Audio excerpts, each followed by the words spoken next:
Yan, lutuin na natin at lalinis ko na yung mga puset. Maglalagay tayo ng olive oil sa kawali. Tansya-tansya, kung gusto nyo ng marami, kung gusto nyo ng konti.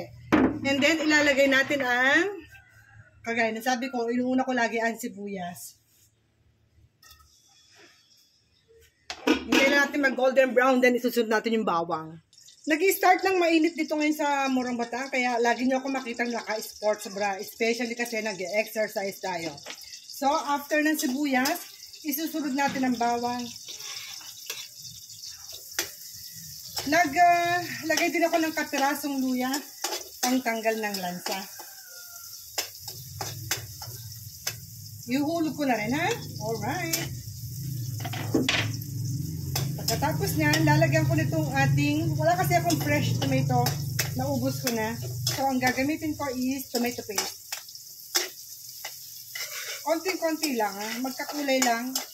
Dahil lalagyan natin siya ng toyo at suka. O, diba sa angka pa, may kamatis, tapos gagawing adobo.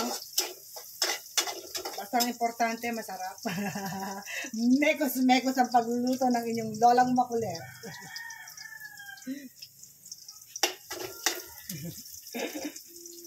Diba happy lang? Happy life dito sa probinsya.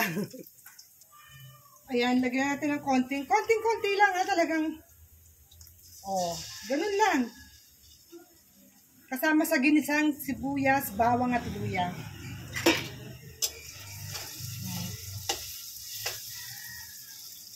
Additional flavor. Then guys, ito yung nilinis natin puset. Talagang pinakalinis-linis ko kasi kapag hindi ko nilinis, ang pagkakalasa ni Fabi lagi dito is mapait, parang may buhangin. So talagang nilinis ko mabuti. Ilagay na natin. Nagtabi ako ng 2 piraso, nilagay ko sa freezer dahil gusto niya mag-ihaw bukas ng puset. And then takpan. Madali lang lutuin to, huwag natin i-overcook dahil ang pagkakaalam ko yata pag overcook is tumitigas yung puset. So, tignan na natin mga ilang minuto lang. Lalagyan natin siya ng toyo. Toyo sa bote, hindi toyo sa ulo.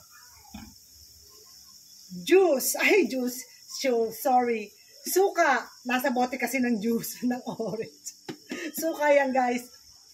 Suka sa sasa. Kaya iba ang lasa niya, masarap. So, ano pang hinihintay? Luto-luto time. Ayan guys, lalagyan ko na siya ng konting toyo sa bote, hindi toyo sa ulo. Tansya-tansya. Parang sumobra. Okay lang yan. Ganyan talaga ang buhay sa probinsya. Minsan yung ingredients sumosobra. Hop. Konting vinegar. At durog tayo ng paminta. Ayun, lagyan natin para sumrap din siya.